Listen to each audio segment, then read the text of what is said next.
Okay, I think we can probably go ahead and get started here. Catch anybody else who shows up in a minute. Um, so welcome everybody.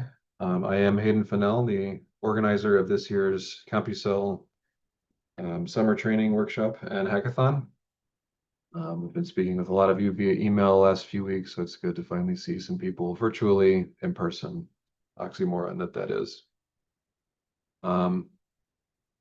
Just as a quick note before we get started today, this session, along with basically all of the future workshop sessions, will be recorded and live streamed to YouTube. So these will be available for people to watch either asynchronously or after the fact. But just to give you kind of a notice up front, these sessions will all be recorded and live streamed. This slide deck today is available in our student materials folder, which I will link in the chat here. Just a second. So if you'd like to go grab the slides for today, they're in there. You don't have to at this point, but they are available in the student materials folder. That folder will contain everything you need to access both before and during the workshop, and then that folder will remain online for at least 1 year following the workshop. So all of these resources will be available to you in the near future. That folder will also be updated periodically as we add more materials to them. So keep an eye out on the student materials folder, checking every now and then because there may be new materials added before the workshop.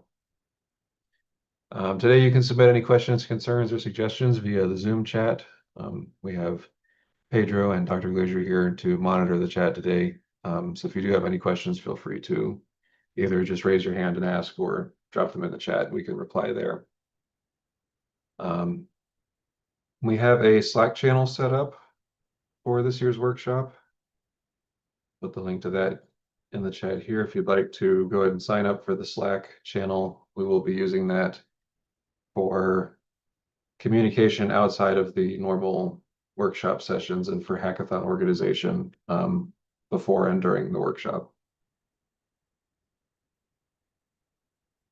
I'd like to go ahead and thank our funding sources this year, both through the NIH and the NSF.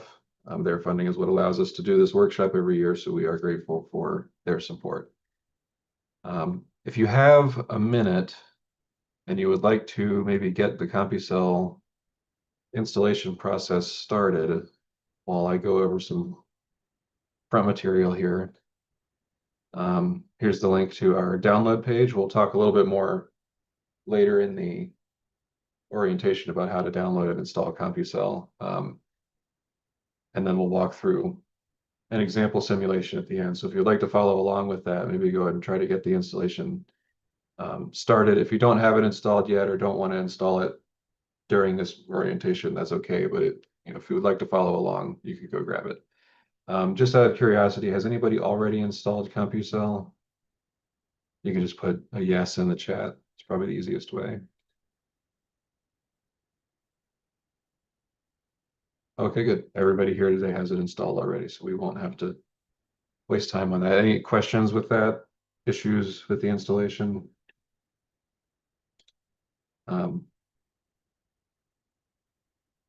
Yeah, good. Okay. Our example simulation today will actually be a good test of that. So if you did have any issues with installation, they should become apparent during our example today. So good. So again, welcome. We are happy to have all of you here this year. I know that there's been a little bit of confusion with the payment form. So I just wanted to let you guys know that we have fixed the bug today and everything is finally working. So I'm going to be sending out payment form info and fee waivers if you've requested one, along with your introductory package, probably tomorrow by email. So keep an eye on your email for that tomorrow, and we will go ahead and complete everybody's enrollment. But if you're here today, you're already in the workshop, so don't worry too much about that. A little bit about what we're going to be talking about today, some of the goals. We're going to talk briefly, very briefly, about what exactly is virtual tissue modeling and why do we need it. We'll talk a little bit about CompuCell3D, what it's capable of, and what it's been used for in the past to give you kind of an idea of what sorts of things the software can do. What are you going to have to know to work with CompuCell3D? We'll talk a little bit about some optional but very useful background material if you'd like to do a little bit of reading over the next month or so to kind of fill in maybe some background gaps. We know that people come from a lot of different and varied backgrounds. Nobody tends to come to computational modeling knowing everything they need to know to build, perfect models right out of the gate. So we understand that everybody has a different experience coming into this. So we do have some suggested resources for maybe doing some brief kind of entry-level reading on some material before the workshop if you'd like to come in with a little bit more familiarity with the material. I guess we don't need to talk about how to install CompuCell3D today. I'll go over it briefly for the video, but we'll do a basic example so you can get a feel for how to use CompuCell if you'd like to mess around with it on your own a little bit before the workshop, and then we'll give you some resources on where to go for help. Just an actual outline of the content. We'll talk about course logistics as well as what to do to prepare for the course. We'll talk about hackathon logistics, as well as resources on where to find materials for the websites, for the workshop, which websites to reference for specific information and things like that. As a note, we do have more than 80 people registered this year, and we expect that number to keep going up for the workshop. So we will do our best to support each of you. But please keep in mind that we do have a lot of attendees this year. I usually try to respond to people's emails within 24 hours. If you haven't heard back from me within 48 hours or so, please feel free to ping me again. Don't worry about bugging me. My email inbox tends to get very busy in July, especially as the workshop approaches. So sometimes things, oh gosh, am I still here? So I just discovered my keyboard has a screen lock button. Bumped that. Anyway, if you haven't heard back from me within about 48 hours, please feel free to send me another email.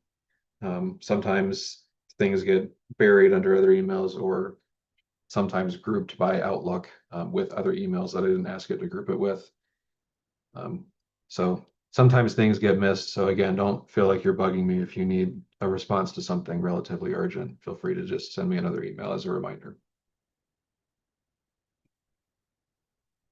If you do have some experience using CompuCell already and would like to either help mentor a hackathon group or potentially even act as a TA in some of the sessions if there's material that you're already familiar with, we'd love to have you participate in that way. So if you're interested in helping out with any of the sessions, again, if you have CompuCell experience or if you're very familiar with Python, for example, please feel free to reach out to me and we can get you on the list of potential helpers. So just a quick overview on what exactly we mean by virtual tissues. So what is a virtual tissue? Virtual tissue, or VT, is a mechanistic computer simulation of cell and tissue organization that allows for the observation of basically emergent phenomenon as we study different biological systems. Distance scales range from very small, sub-nanometer, to meters, so large for different simulations. Time scales range from seconds to decades, so there's a lot of different things that you can model using virtual tissue approaches. And there's a lot of different software out there at this point that all specialize in virtual tissue simulation. As far as scale goes, CompuCell is kind of situated in this dotted gray box here on the scale list, where you can model things from the organ level to the tissue level to the multicellular level. It does include some intercellular modeling through a package or various packages, but specifically for this workshop, a package called Antimony Tellurium, which you can load in intercellular network models. But the actual cellular modeling kind of sits at the scale of organ tissue and tissue fragments or multicellular systems.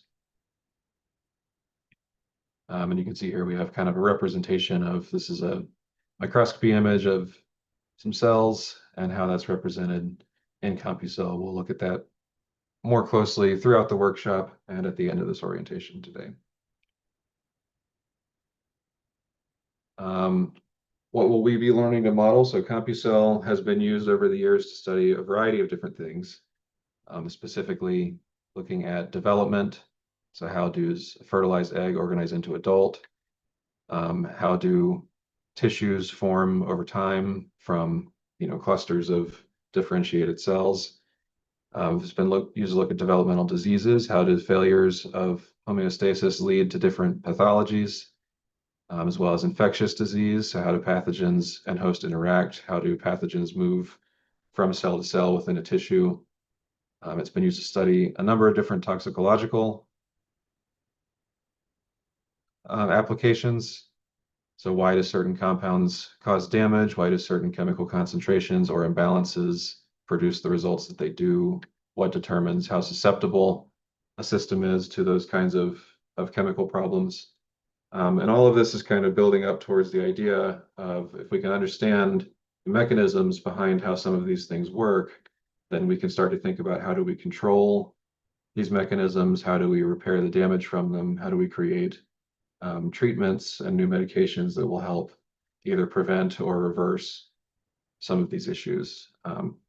Computational simulation gives us a lot of predictive power with a number of benefits, primary among which being the reduced need for animal testing, and the ability to simulate things that are maybe difficult or even sometimes impossible to observe experimentally. It also allows for very easy modification of initial parameters and kind of investigating how different initial starting points produce different outcomes. That is generally much less expensive than doing the same thing in a wet lab, in terms of both time and materials. So some examples of what CompuCell has been used to do over the years. We have a number of different simulations here. In the upper left, we have a simulation of polycystic kidney disease, which is using a 3D simulation to observe the development of cysts on renal tubule segments in the liver, or excuse me, in the kidney. We have people doing a number of other liver studies. That's why that was on the mind. It's also been used to simulate tumor interaction with blood vessels. So here in the upper right, we have a vasculature network with a tumor growing within it. That's what the green is. And then you have the purple vasculature where the tumor is actually kind of interfering with and sapping the nutrients away from the vasculature. It's also been used in a couple of different retinal studies, diabetic retinopathy therapy optimization. So this is looking at different patterns of targeted laser ablation and how targeting certain areas and certain patterns produces different recovery outcomes with the therapy. And then in the lower right here, we have an example where CompuCell has been used to build a model of retinal neovascularization, where the vasculature behind the eye actually starts to grow into the retina and causes retinal detachment. So you can see here the green cells represent the retina, the red is the vasculature coming through, and then you can see there where it actually eventually separates because of the interference of the vasculature. So a few different things there. A couple other examples, toxicological studies in collaboration with the EPA. Got one on computational model predicting disruption of blood vessel development, one on simulation of genital tubercle development, and one on the secondary palate fusion and disruption. And this disruption is what ends up in what's known as cleft palate disorder, where the palate does not form correctly.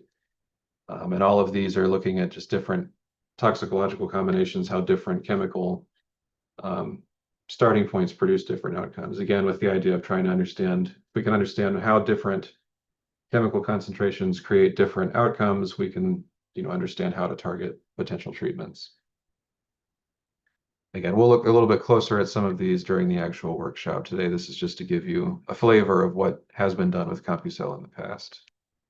One other example, CompuCell has also been used to study immune response in epithelial tissue. So this was around the start of COVID, I believe. Again, won't get too deep into the details here. There is actually a server executable version of this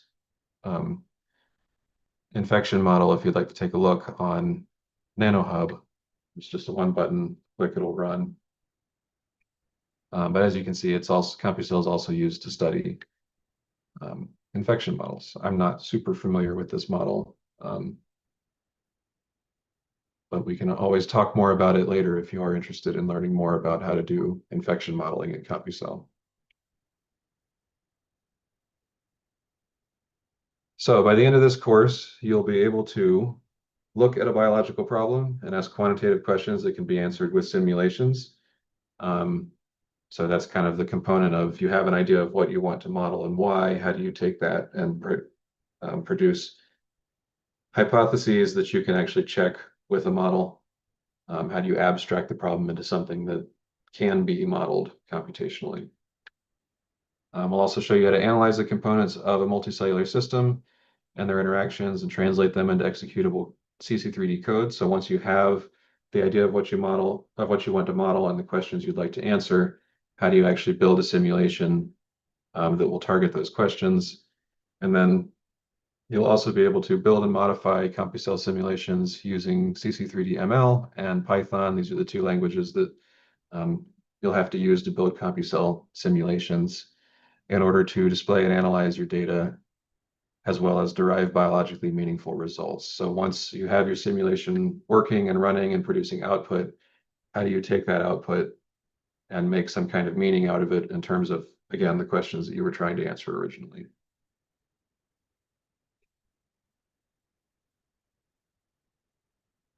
So any questions so far before we move into course logistics? I know that was a very quick overview.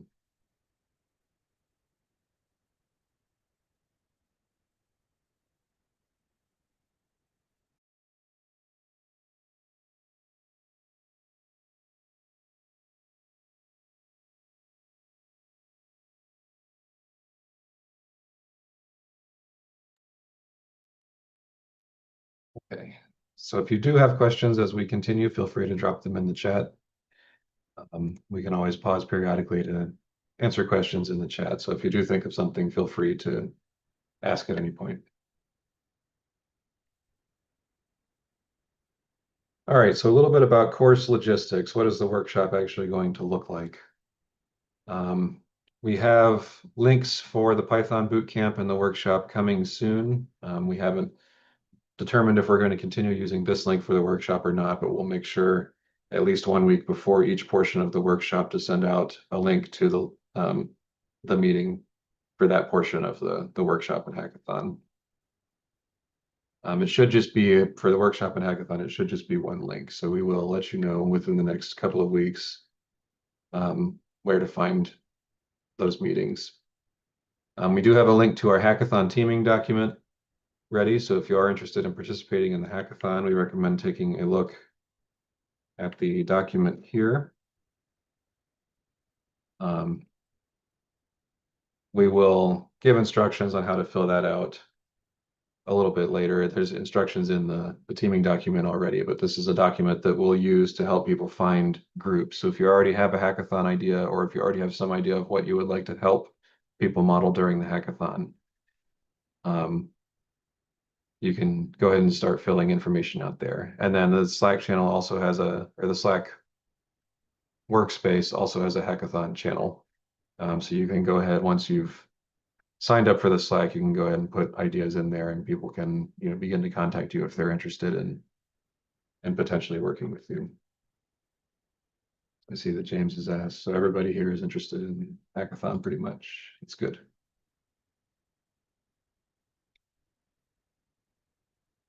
But yes, we'll have some more information about the hackathon in a little bit. So Zoom logistics, I think at this point, everybody is pretty familiar with Zoom. This is an old slide from the early COVID days. I think everybody pretty much knows how to use Zoom at this point. The big things to note here is that if you are having any technical problems with Zoom, please let us know right away. There always seems to be one thing due to Zoom's frequent updates that we weren't expecting each year at the workshop. So the more information we have, the better. The one thing that I do want to note is that it's important during the workshop to make sure that you're keeping your Zoom client updated. We recommend just checking for updates each morning before you log in to make sure that your client is fresh. What tends to happen is if the host client and the user client are out of sync with their version number, features get disabled on the user client. So things like polls, annotations, whiteboard features, things like that, tend to get disabled on the non-host end. And we used polls a good bit throughout the workshop to make sure that everybody's kind of up to speed with what's going on in the lecture. So you do want to make sure that your Zoom client is up to date so that polls don't get disabled.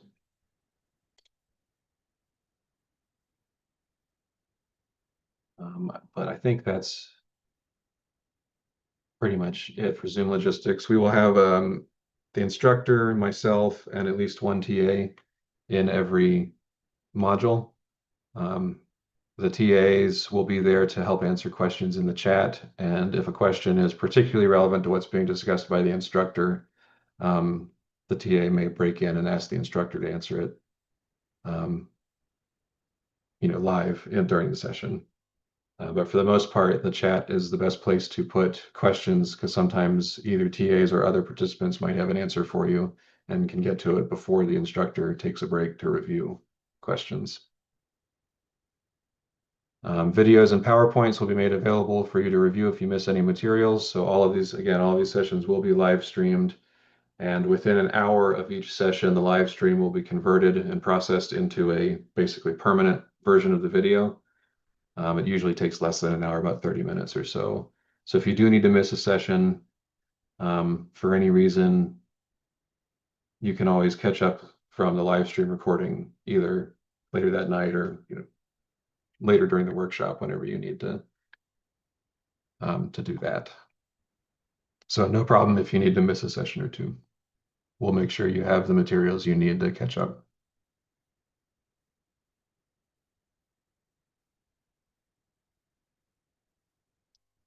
Quick introduction to our people. So this workshop is put on by Professor James Glazier and myself at Indiana University Bloomington. And then we have our list of teachers here. So Gilberto Thomas from Brazil, Pedro Dal Castel, also from Indiana University, as well as Professor Giulio Belmonte, Jim Sluka, Lorenzo Vicini, Priya Madhyapuk, and TJ Sego will be our core teachers this year. As far as who to contact for help at this point, you can send all inquiries to me. And if I am not sure how to answer your question directly, I can forward you to somebody who can answer the question. Once we start getting into the workshop, and you can see what different people are teaching, you can maybe send them direct emails about the content if you have questions. But also you can feel free to always CC me or send things to me if you're not sure who to contact.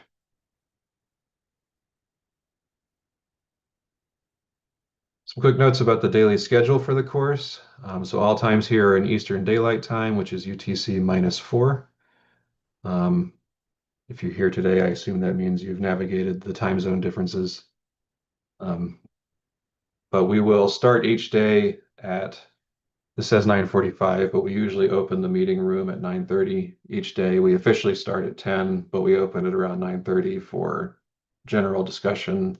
If you have troubleshooting questions or anything you were unsure of from the previous day, we're happy to sit and chat for about half an hour before the workshop starts.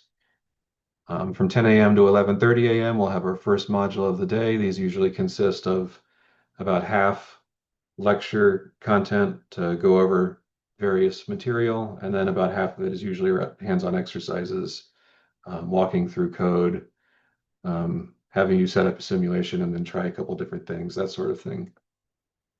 After session 1 from 11:30 to noon, we'll have our extra session. So this is just a 30-minute session each day to cover a number of different topics. Often we use this time for hackathon organization or lightning talks. Sometimes we have people come in and do short presentations of the work that they're currently doing in CompuCell. And we've used it as well for addressing shorter topics that don't require an entire module. So we will have a schedule of extra session content up once the workshop gets a little bit closer and we've finalized those sessions. Then from 12 to 1, we'll have our lunch break. From 1 o'clock to 2:30, we'll have our second module of the day. From 2:30 to 3, we'll have a half-hour break after module 2, and then we'll come back at 3 o'clock for our third module, followed by 30 official minutes. We usually stay for about an hour afterwards to do, again, more discussion, troubleshooting, and questions with the instructors of the day. So the instructors that were there that day will all come back at 4:30, and if you had specific questions for specific people, you can talk to them then.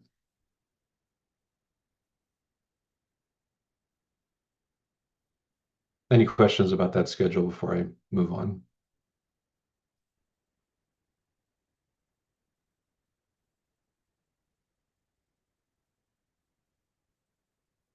Chat here. No questions. Good. We also will be providing activities for people to do in the evening if they would like. These are optional. They will be designed to take roughly about an hour. We used to finish at around 6 o'clock in previous versions of the workshop. This year, we're finishing a little bit early to give people a chance to maybe work on some stuff on their own. So we'll be providing an activity for people who would like to practice some of the material that was covered that day. Again, these are optional, but we'll be providing an activity that should take about an hour if you're really just dying for more content at the end of the day.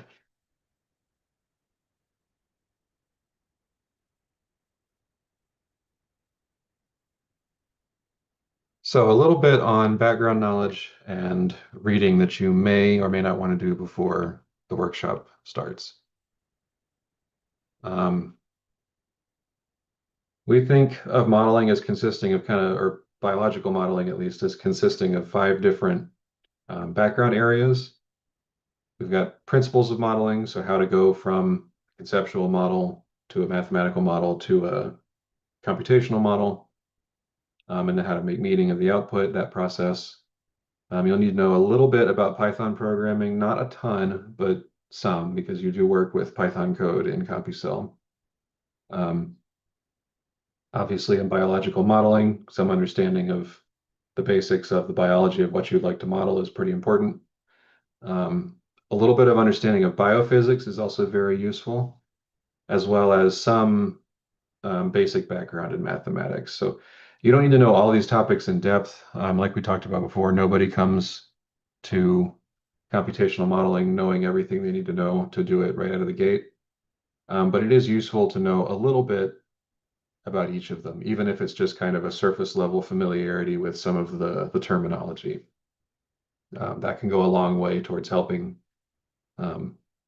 pick this stuff up more easily during the workshop.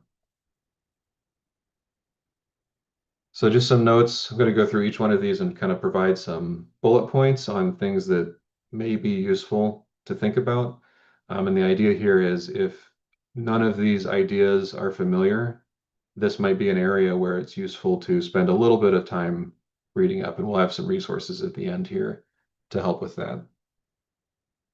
But some basic things about principles of modeling. So one of the core ideas here is being able to define questions that can be answered by models. Not all questions can have a model built around them. So being able to propose hypotheses that are testable and are verifiable through computational modeling is actually a pretty core skill in this field.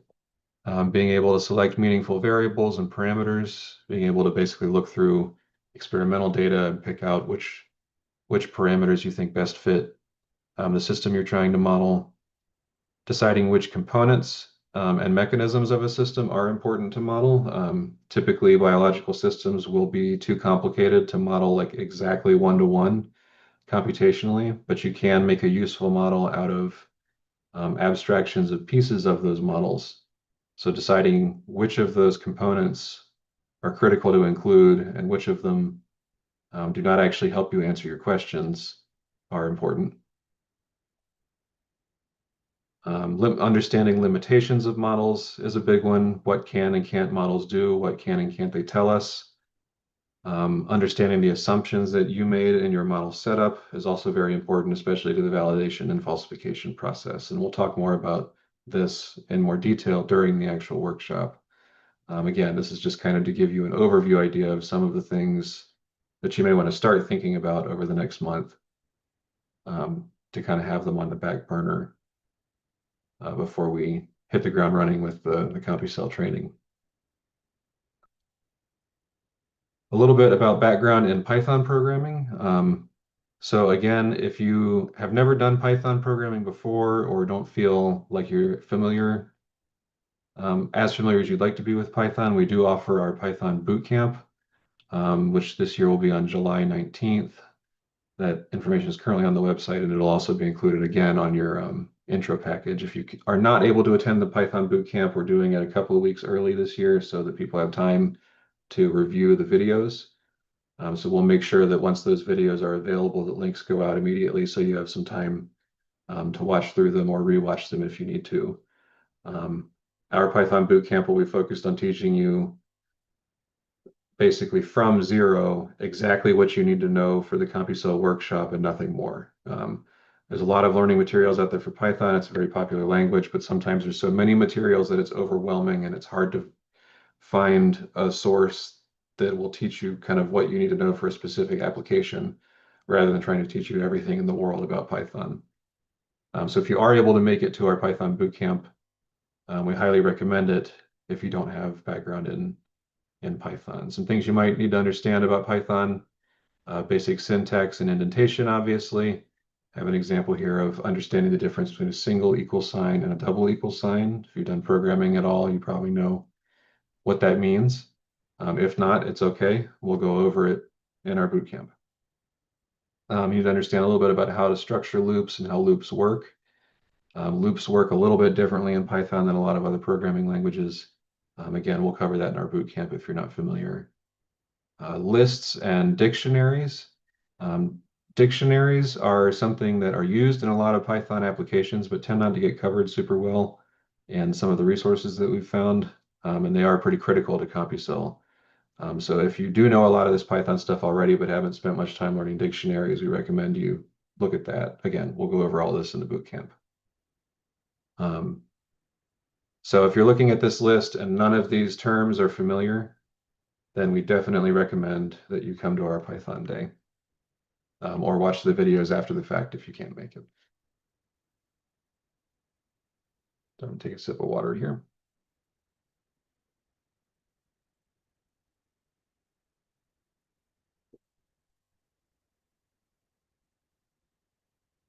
Okay, so to get to our biology piece, a couple of points here. Again, these are things that are useful to know, not critical to have a deep understanding of. But again, if you could just spend some time looking through some resources, getting a little bit more familiar with the terminology, if you're not coming from a biological background, that can be very helpful so that it's not always just all new jargon coming in all the time. Some basic things: what are cells? What do they do? How do cells generate forces? How do they move around? So on the right here, we have a cartoon diagram of cell walking, which kind of corresponds to this last point here. How do biologists represent information? Getting familiar with some of the semi-standardized formatting in biological cartoon diagrams is also useful. Understanding things like what is cell polarity, what is planar cell polarity, and how do they differ. We'll actually have a module on that in the second week of the workshop during advanced topics. What is the extracellular matrix? How do cells communicate? How do cells relate, or how do networks relate to cell behaviors? So again, this list is sort of a collection of prompts to get you thinking about, have I ever heard of this before? Am I familiar with this? And again, we will go over everything you need to know for each example during the workshop. But like I keep saying, an advanced familiarity, or not advanced familiarity, but a familiarity in advance of the workshop with some of the terminology is very helpful. Same thing with the biophysics background. Big things here. are the idea of diffusion. We'll talk about diffusion during the workshop. It's very important to chemical fields. In CompuCell, understanding what we mean by constraints in biophysics settings is also pretty important. And then if you're interested in looking into some of the basics of the cellular POTS model before the workshop, that can also be pretty helpful. This is the underlying algorithm that runs CompuCell simulations. So again, don't spend too much time. It's easy to fall into rabbit holes on these things, but if you're never had any exposure to some of these more biophysical concepts, these things can be a little bit complicated and sometimes very esoteric. So it's good to maybe spend a little bit of time looking into, especially things like diffusion. In mathematics, we're not going to get too deep into the hardcore mathematical elements of our models during our summer workshop, but we will be looking at mathematical equations to turn them into basically iterable computer code. And one thing that is especially important to understand there is having some familiarity, excuse me, with first order ordinary differential equations and rate laws, as well as some partial differential equations. So if you've never seen differential equations before, that's probably a good place to spend some time maybe reading up on what differential equations are, how they're written, and how they're used to represent a system in a computational setting. And again, we'll provide some resources at the end here for where to look for some of that stuff. So some places to fill in background. We have, so this slide is in the deck that sits currently on the Google Drive. I will add, let me put the student materials folder in the chat again. These slides are in a subdirectory called just orientation. You can find the slides there. So you can go and actually click on all these links. We have a paper here on 10 simple rules for your first mathematical models. So this is kind of a tips and tricks paper for putting together your first biological or computational models if you've never done it before.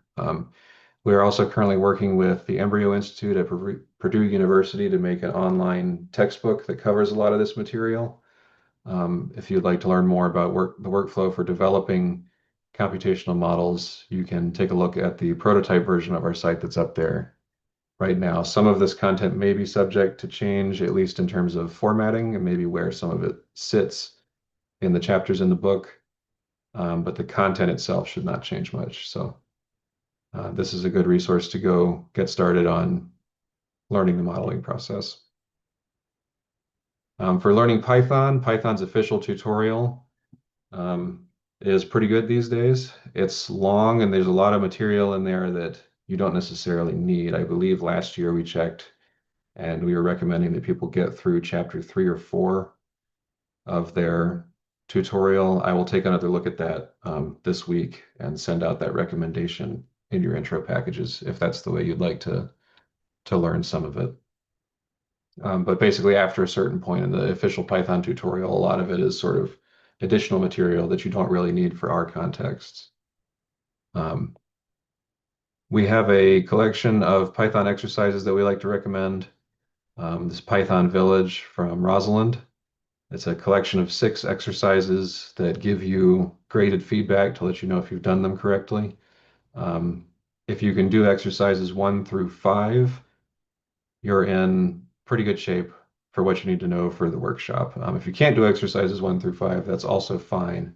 But if you'd like to do a little bit of a self-assessment to see where your Python knowledge is, exercises 1 through 5 kind of cover everything and a little bit more than what we use during the workshop.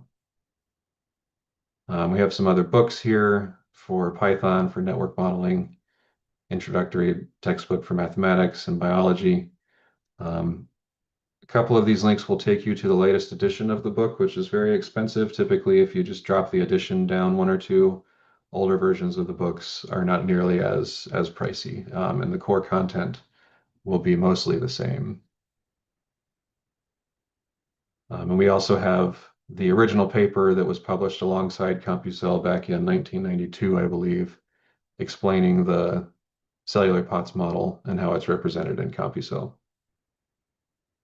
So along the way, if you do decide to spend some time reading, if you find any resources that you think are particularly useful or maybe cover something that we haven't talked about here, please feel free to send them my way and we can take a look at them and consider adding them to our official resources folder in the student materials directory.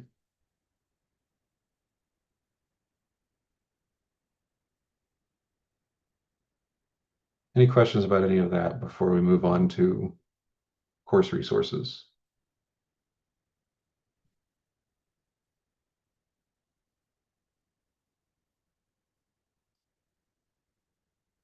Concerns are also fine.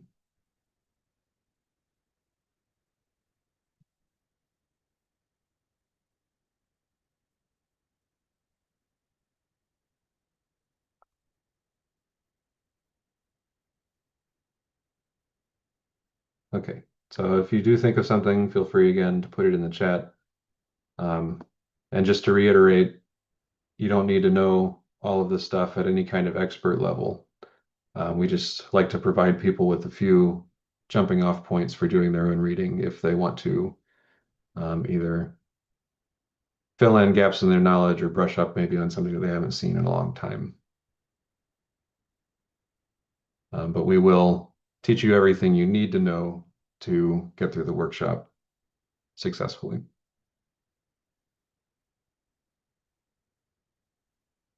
Okay, so resources for the course. Section is shorter, where to find workshop resources. So the website obviously has everything that you need to know or download about CompuCell. They have a downloads page here. There's some online help manuals that are constantly undergoing improvement in our reference manual link here. You can find most of what you need to know about basic CompuCell features using the reference manual. There's also a section on common tasks to do in CompuCell. So if you're not sure how to do something, maybe check the reference manual first because it may be one of our entries if it's a common problem that people have that we have written up an entry about. Some other help files. We also have a CompuCell Quick Start Guide, which will kind of show you how to build a couple of basic simulations after you get CompuCell installed. One thing to note, this is based on CompuCell 3.6. It hasn't been updated in a while. We're currently in CompuCell 4.6, but most of the information will still be the same there. Some of the screenshots and images may just look a little bit out of date. Again, we have our Slack channel, which will be used for asynchronous communication outside of traditional workshop hours. It's also the best way to communicate with other workshop attendees, both for preparing hackathon groups, maybe getting help with bugs or trying to figure out why some of your code isn't running, or just chatting with your fellow workshop attendees. All of our materials for the course will be provided in the student materials folder. And again, that folder will be available after the workshop for at least 1 year, usually longer, for you to access anything from the workshop that you may need to look at again. And then for any information about times, dates, or announcements about the workshop, announcements will always be sent out by email, but if you need a reminder of anything, the workshop page on the CompuCell website is kind of the authority on dates and times for what's going on with the workshop. Sometimes with the way that Zoom meetings have to be set up, the details about the Zoom meeting itself may seem to be wrong. So if there's anything ever that looks out of place, please let me know just to make sure there's not a problem. But if there's ever any confusion about times or dates, just follow what is posted on the website. And then we also have some folders here for quick reference guides, which I will actually share the links to in just a minute here. So again, there's our link to our Slack channel. Don't need to reiterate that. We have a few quick reference guides. These will be sent in your intro package at the end of this week, but if you'd like to take a look early, I can put these in the chat. So here's a link to our general references folder. These we found are very useful to have either printed out or saved as a PDF somewhere on your computer so that you can pull them up as you need them over the course of the workshop. These are just quick reminders of basic Python commands, basic features and properties of CompuCell3D, and then Tellurium when we get to the network modeling day has its own quick reference guide. We have some additional readings as well in the course drive. So if you'd like to take a quick look at some papers that have been used recently, and not so recently, just over the years to simulate things in CompuCell, you can take a look at kind of what finished and published CompuCell work looks like. And that link is here if you want to go straight to the readings folder, but you can get to that through the references and resources folder. All right, so I think I'll go ahead and just start talking about the hackathon here, unless anybody has a burning question about course resources or how to contact people or anything like that. Please feel free to drop those in the chat if you do. So for the hackathon, our hackathon this year will be from Friday, August 8th to Sunday, August 10th. So we're going to do 3 full days. Friday will be focused largely on kind of finalizing teams and helping people select projects and get started on setting everything up. And then Saturday and Sunday will basically be 2 full days of work time with instructors circulating around to help people. We are planning on having at least one project pitch meeting in advance of the workshop. Dates and times for that are still to be determined. We will let you know as soon as possible, probably later this week, when that will be. These pitch meetings, people give lightning talks of 3 to 5 minutes each where you can pitch your hackathon project idea. We do ask people to prepare a very short presentation. We have a template for that you don't have to follow directly, but there are some suggestions in there of things that we think are the most useful to hear from people during these lightning talks. And then we can help not necessarily select a list of acceptable projects, but we will help people if they have an idea and they're not quite sure how to model it, we can help you kind of formulate a hackathon project friendly idea for that. Or if you have a large project that you're not sure how to constrain down into something that's feasible to do in 3 days, we can also help with some of that project scoping. So even if you just have kind of a loose idea right now, it's perfectly fine to come present that during the hackathon meetings. Teams are largely self-organizing, but we are available to help suggest people to teams, or if you have a project and you're looking for people to help you with the project, we can help you find group members.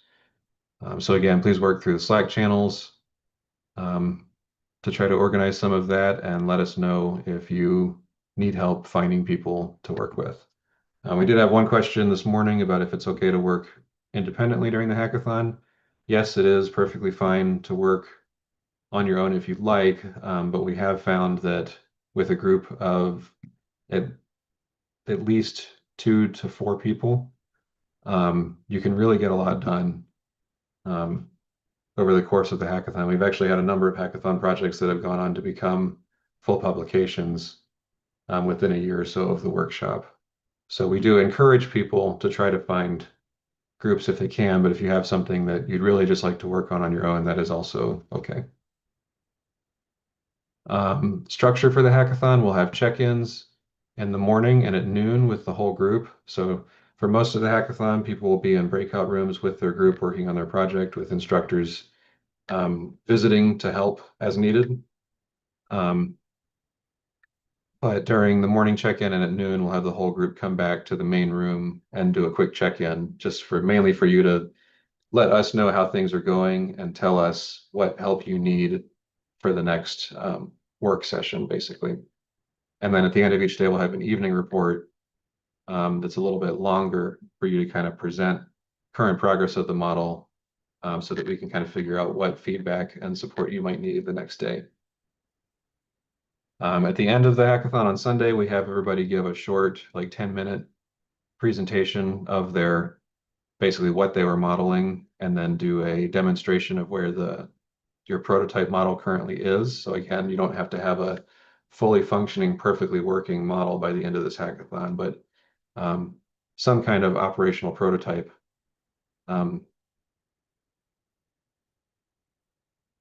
Is kind of, what we'd like you to present at the end. And then we have you also talk about your experience with trying to build something in 3 days, what you found challenging and how you kind of got around that. We do offer post-hackathon support. So if you are interested in continuing to work on a project that you were on during the hackathon, potentially turn it into a publication, or even if you just like to pursue it because of personal interest, we are available after the hackathon to continue working with you on that. If you don't have a hackathon idea and you do think that you'd like to participate, particularly if you feel like you'd like to lead a project group, we have found that reproducing existing papers using CompuCell3D is a great way to do that. It takes some of the heavy lifting out of trying to, formulate the original idea. And we do have a list of suggestions for that. So if you feel like you'd like to participate in the hackathon, but you're not entirely sure what you'd like to model yet, you can take a look through our list of suggestions and maybe pick one of those to get started on. So these links are in the slides. Again, you can post your hackathon ideas to the Slack channel, and then we have a list of our possible reproduction project ideas here. And that again is in the student materials folder under the hackathon subdirectory.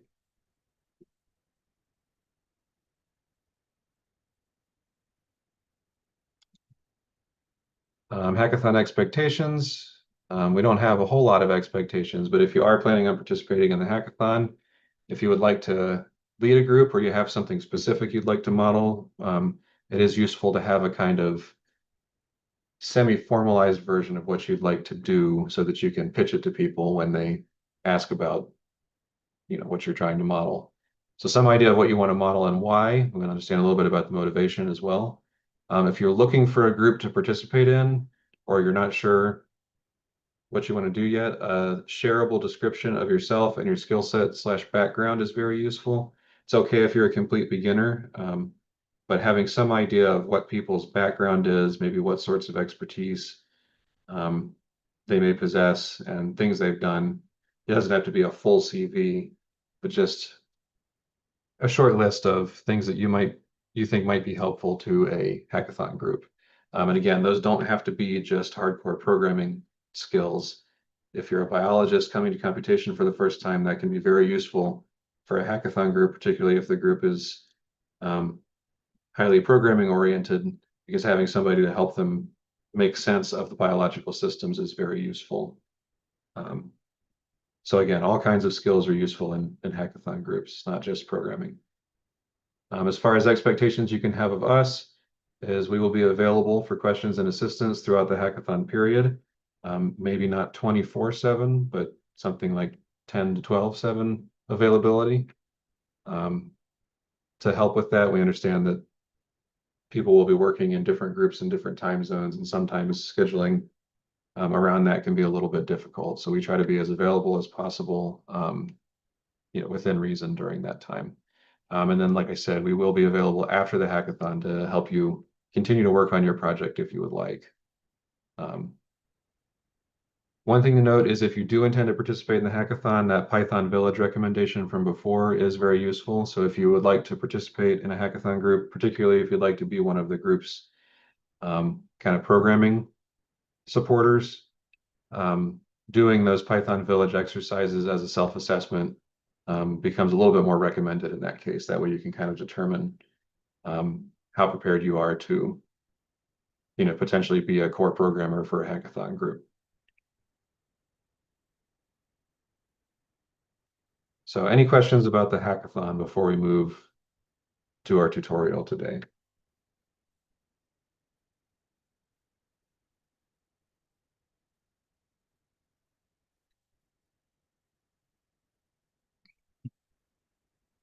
sounded from before like we had a good bit of interest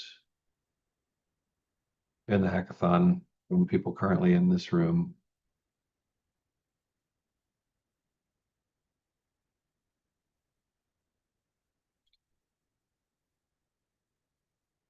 So again, feel free to drop any questions in the chat. We can always back up and talk about those later.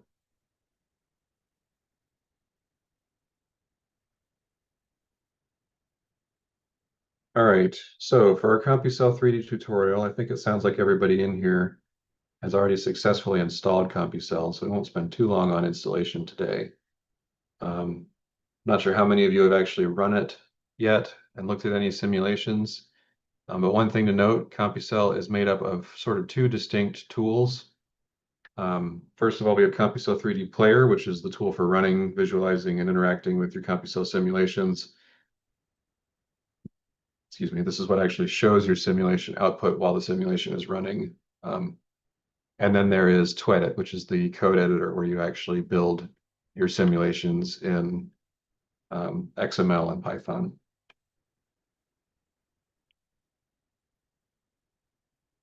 So for installing and running CompuCell3D, if you have a Linux or Mac system and you have any trouble installing CompuCell, or if something breaks with your installation as you start testing out different simulations, please contact us as soon as possible so we can set up a troubleshooting session with you to try to figure out what's going on.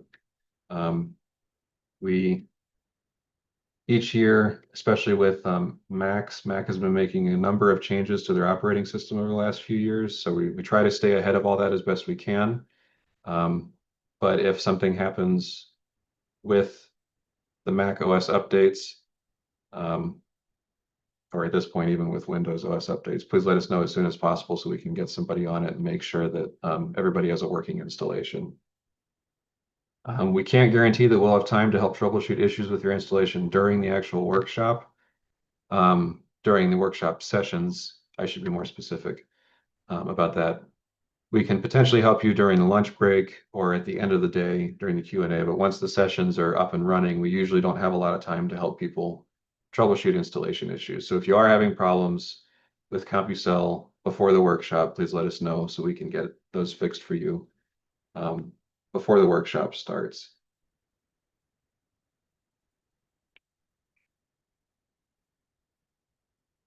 So for installing CompuCell3D from the desktop app, we'll be using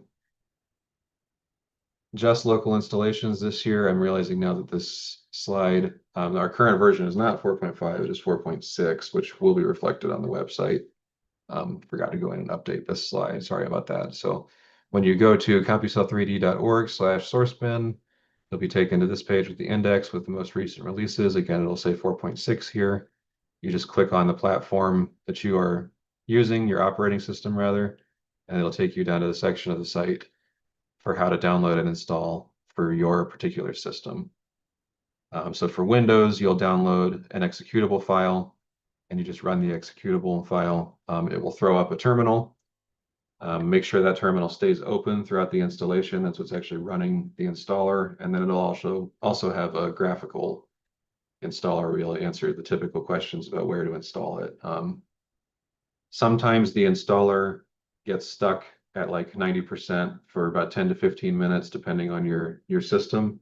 If that's the case, just sit and let it work for a little bit. Sometimes it just takes a little while. If you've been sitting for more than 30 minutes, something in the installer may have gone wrong. So you can just abort and then run the installer again. You don't have to worry about uninstalling. The installer will kind of check where it left off and pick back up from there. If you are running on a Mac or Linux, share my whole screen here. You'll go to binaries, that's our source bin page. For Macs, you'll need to download your installer .sh file, again, from the links listed here. And then you'll run these two commands in a terminal, specifying the location where you actually save the file to run the installer, and then it should install on its own through the terminal. One thing to note with Macs is if you have an older Mac with an Intel processor, you'll need to download a different installer, which is here.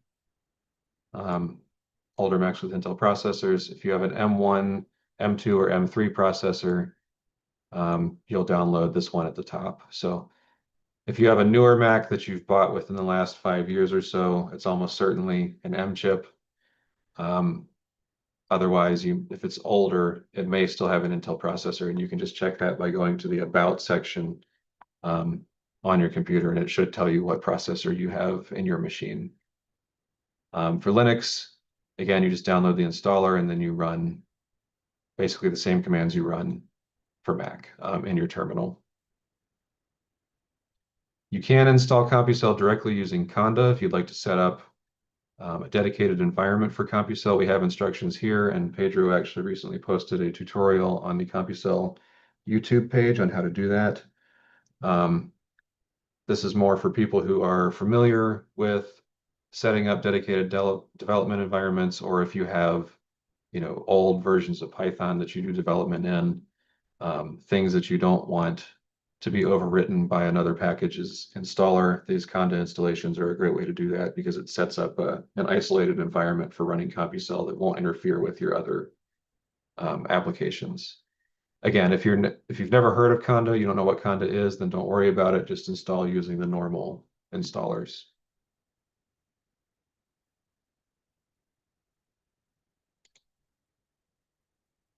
So I think everybody said they've already got installed today, so I don't think I need to leave time for people to go grab this and get it started. But again, at the end of the orientation session today, we can have some time if people are having issues with their install or if they need help getting it installed.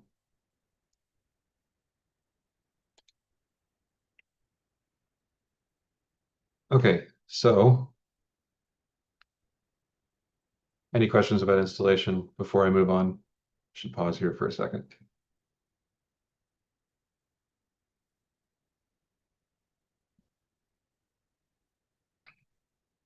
So we have an example simulation here that will take about 10 to 15 minutes. If people need to go now, that's okay, but if you don't, then we can walk you through this example sim so you can see kind of how easy it is to set up simulations in CompuCell.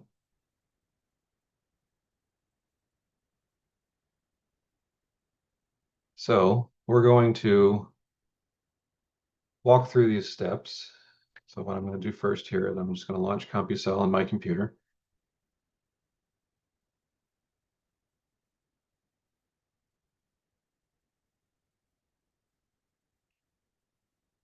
Again, if you're new to computation and aren't familiar with using a terminal, CompuCell will open this terminal up before it launches. Again, that terminal has to stay open while you're using CompuCell. That's what's actually running the software. If you close it, it will close CompuCell.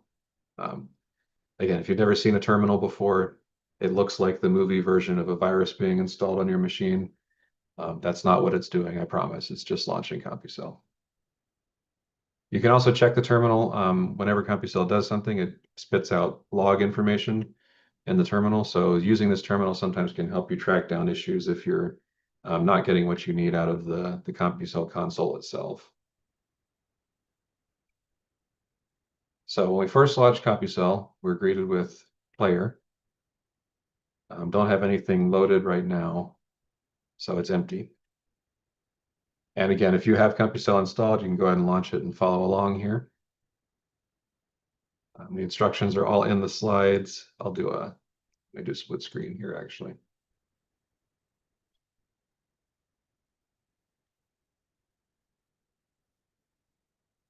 So the first thing we do is we open Player and we want to create a new simulation. So to do that, we need to launch TWEDIT, our simulation editor, which you can do by clicking the notepad and pen button here, which I know is tiny on my screen, or you can just go to File, Start TWEDIT. You can also launch TWEDIT directly from your computer.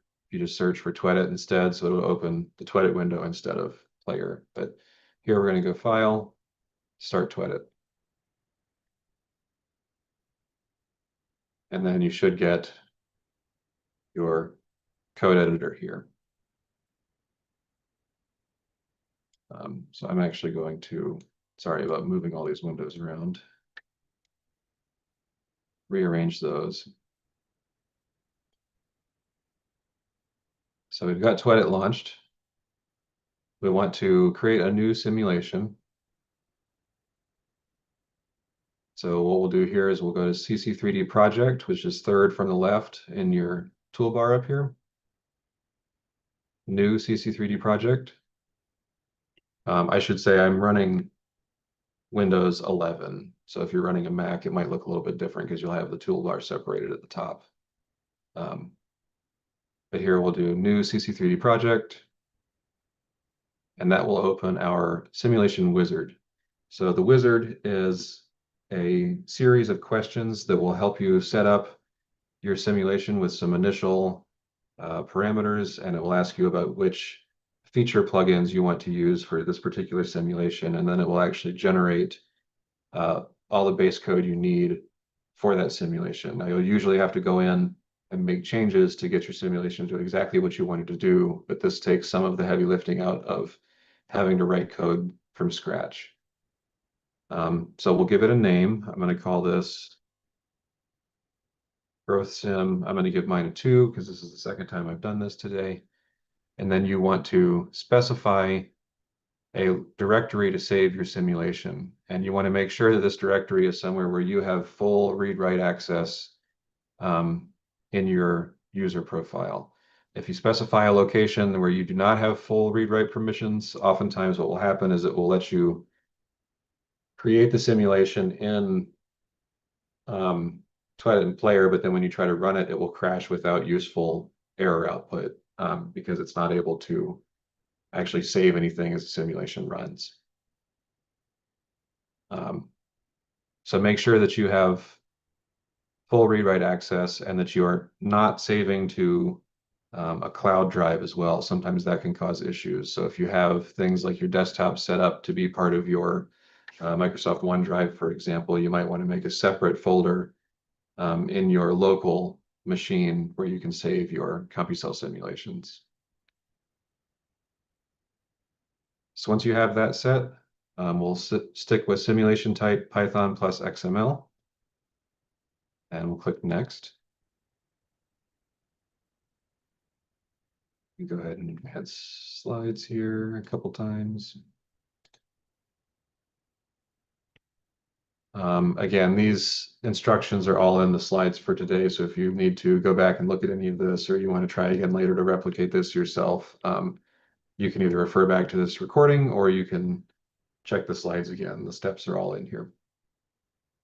So the next window after we pick a name and directory is our general simulation properties. So this is setting up the basic lattice that the simulation will run in.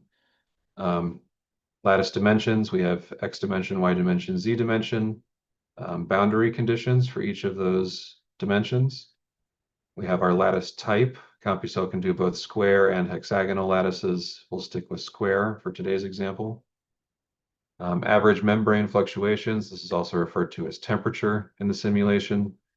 This is basically the intensity of the simulation itself. We'll talk more about what that means during the actual workshop. We've got pixel copy range and number of Monte Carlo steps. So this Monte Carlo steps is how long the simulation is going to run. And initial cell layout right now, we'll stick with rectangular slab. So it will generate random cells or generate a rectangular slab of cells, and the cell types will be randomly dispersed within that slab. So we'll click next, and this is just leaving everything as default if you're following along. Click next. So here is where we specify our cell types. You'll notice that the simulation starts with medium. Every simulation needs a medium cell type for your cells to sit in. This is actually built into the system. So that will always be there. And here we want to specify 2 more cell types. So we'll call them cell 1. Just type cell 1 in the cell type window, click add. And you can also just type cell 2 and press enter, and it will add it to the specification table up top. So always make sure that your cells have made it into this table before clicking next.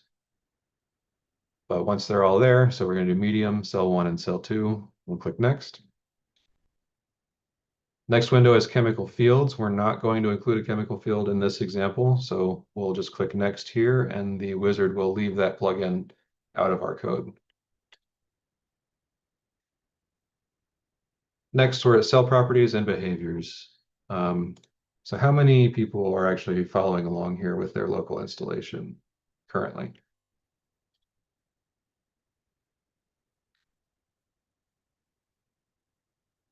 Again, it's fine if you just want to watch for now. I'm just trying to get a feel for how many people are working along. So we got 2.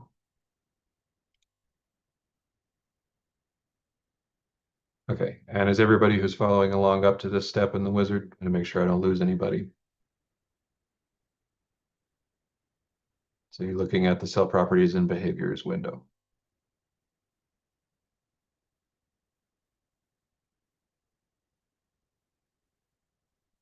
Okay, good. Great, thank you.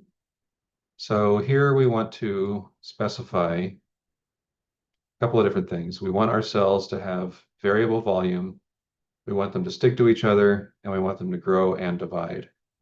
So for our cells to have variable volume, we click on volume local flex. We want them to stick to each other, so we pick our adhesion plugin, our contact plugin. We want them to grow, so we click our growth plugin, and we want them to divide, so we pick our mitosis plugin as well. And you'll notice here, which one was it? Yeah, when I click growth, it actually narrows down which volume plugins are used. So some of these options will constrain which constraints and forces you can use. So it's good to work left to right. So again, we'll have contact, growth, mitosis, volume local flex, and then you can just leave center of mass and cell neighbors checked. So once you've got all those, we'll click next. And then you'll be given a configuration complete window. And once we click finish, it will actually create the code files and save them to your computer. So it hasn't been saved and created yet. You still have to click finish. This just gives you a chance to go back if you forgot anything. So we'll click finish. And then you'll notice that your project pane has been populated with your new project here in Twedit in the upper left. You can drop this arrow down to see what all is in the project. But if we just double click on the project file, so in my case, growthsim_2.cc3d, if I double click, it will open all the files in your editor window for you. One thing I realized I forgot to mention here, when you're naming your projects, there are a couple of things to be careful about in CompuCell. Your project name can't start with a number. It needs to start with an upper or lowercase alphanumeric character. Sorry, not alphanumeric, alphabetical character. So you can't start your simulation with 1, 2, 3, 4, the numbers. It has to start with a letter. And then you also need to avoid spaces, periods, and hyphens in your project names. Spaces and periods tend to cause the names of your simulations to be parsed incorrectly because it thinks the name ended before it did. And we've had issues in the past sometimes with hyphens. They're a little bit less problematic, but safest bet is to use underscores if you need to include spaces in your simulation names.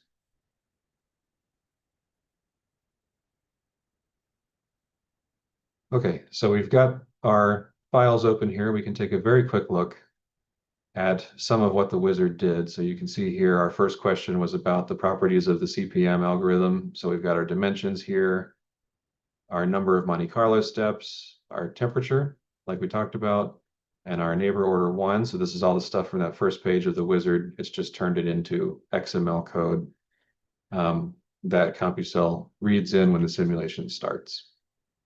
Here we have our cell types. So we've got medium, cell 1, and cell 2, just like we specified. And then here you can see we've got volume plugin. The actual behavior of the volume plugin is handled by the Python, but we've got our contact plugin as well that we specified that determines the contact energy between different cell types. And then we have our uniform initializer that creates the rectangular slab. So we'll go into more detail about what each of these plugins is and how to use them during the workshop. But you can see here how Wizard has kind of taken your inputs from the Wizard pages and created CompuCell code out of it. And again, we'll talk more about the Python in more detail during the workshop. But you can see here we have our mitosis steppable, for example. So this is our cell division process. Once the cell reaches a target volume of 50, the cell divides into 2 different cells.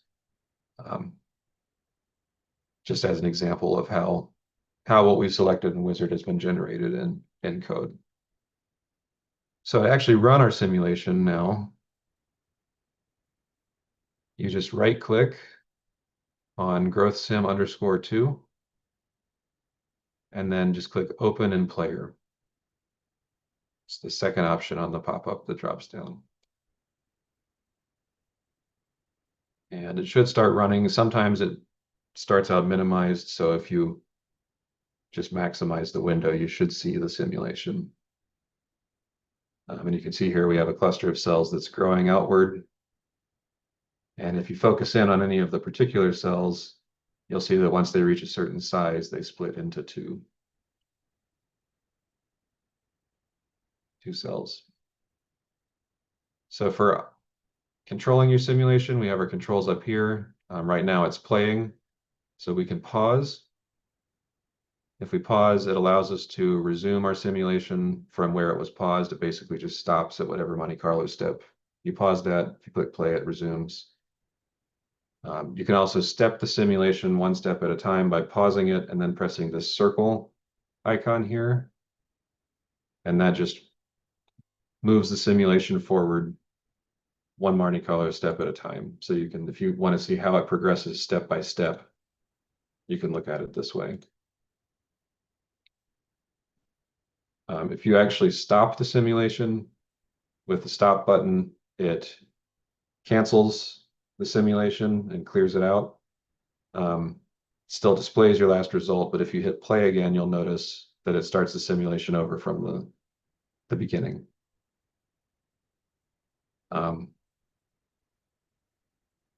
We have our model editor here, which allows us to change different parameters about the simulation while it's running.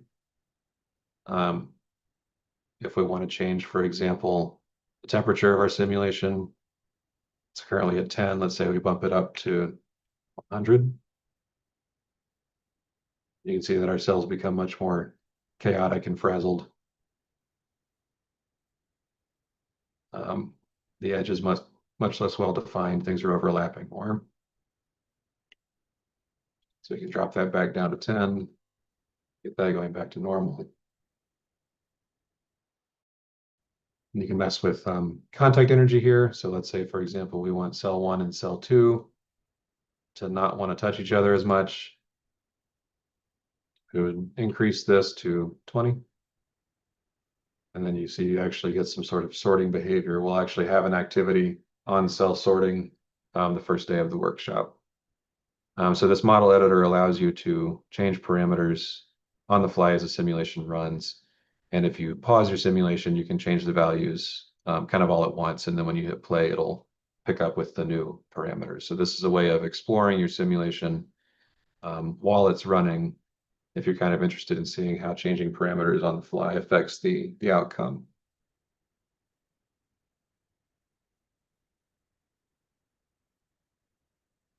Any questions about any of that so far? So that's our example for today. It's a fairly simple one, but it gives you a couple of things to play around with while you wait for the workshop to start. And I'll go ahead and let that run for a minute. And again, all of these instructions are in the slides, so if you do need to revisit this, this is all here in detail. in the slides.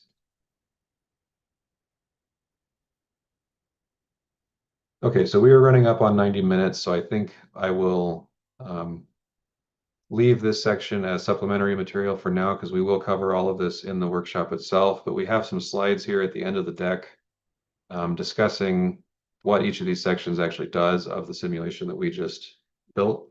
So if you'd like to learn a little bit more about what each kind of portion of the code is doing in this growth simulation, we do have this information here in the slides, talking about how the XML is used for initial simulation setup. So how does your simulation start? How is it built?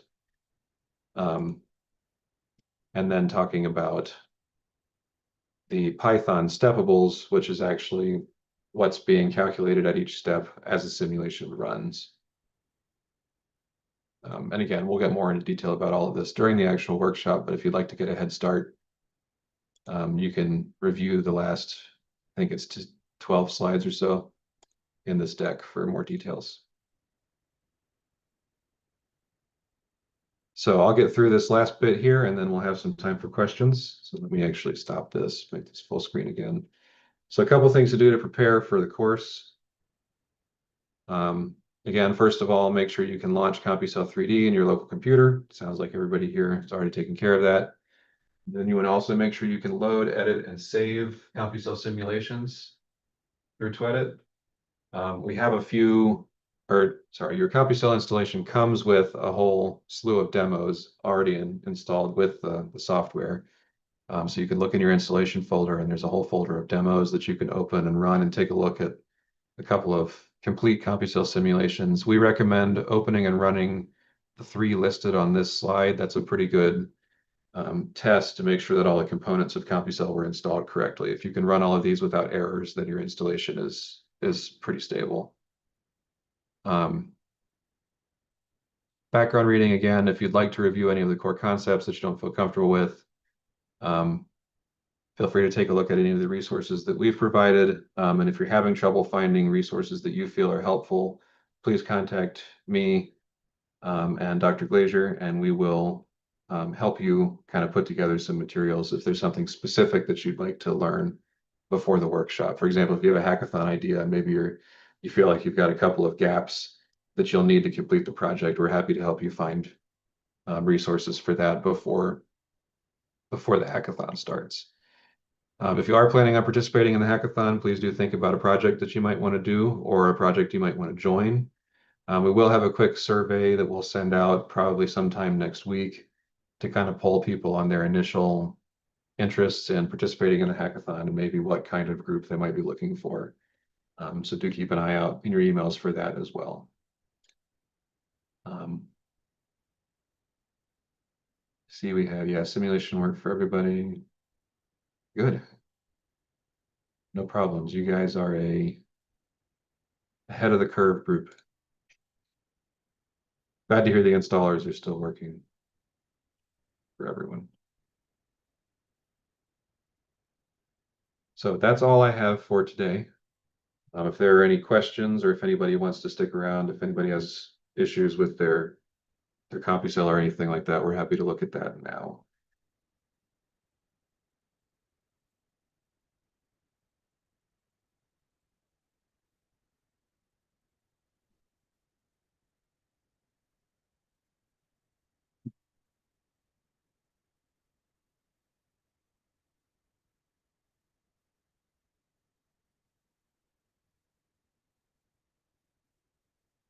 All right, so Harini, how do you check which version of CompuCell is on my laptop? Yeah, you'll need to update. If you downloaded it a year ago, we would recommend going and downloading the 4.6 installer and reinstalling. There's been a couple of large updates since last year that you'll want to make sure you've got. And if you do, Harini, if you do have any issues with the new installers, please let us know and we'll make sure that we get that working. Kaya, is that how you pronounce that? K-I-A, Kaya?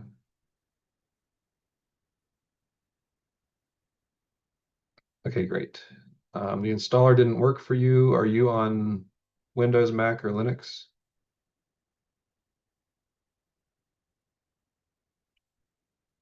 a Mac M1. Okay. Um, so it sounds like you got it installed through Conda. That's good, but it is useful for us to know maybe why it failed. And you definitely downloaded sorry, this is one of those questions, but you definitely downloaded the M1 installer, not the Intel chip installer, right?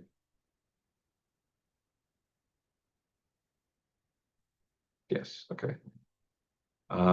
So Kaya, if you want to, we don't have to like set up a meeting or anything, since you do have it working on Conda, that's fine. But if you want to shoot me an email, with what the installer does, like how it fails, if it gives you any information, that would be useful for us because we have kind of intermittent problems with the Mac installers here and there. So if you're having an issue with it, other people are probably as well.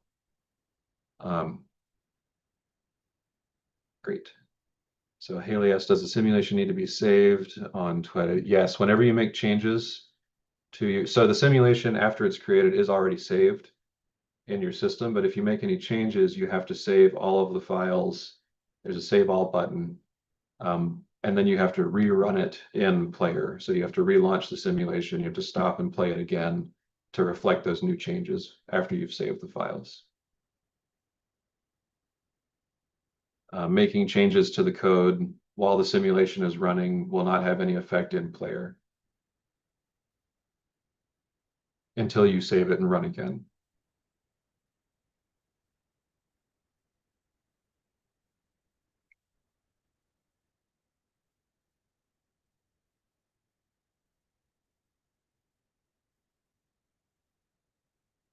Any other questions?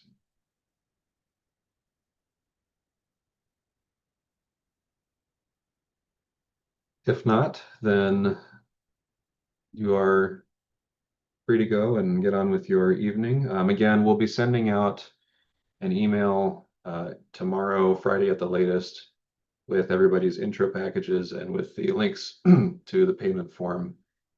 So please do keep your eyes peeled for that, and we can get all of that settled and get everybody, officially, finally enrolled for the workshop.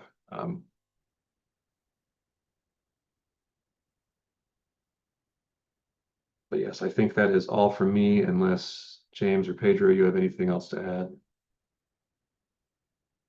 No. Great. Thank you all for coming today, and we look forward to working with you at the end of the summer.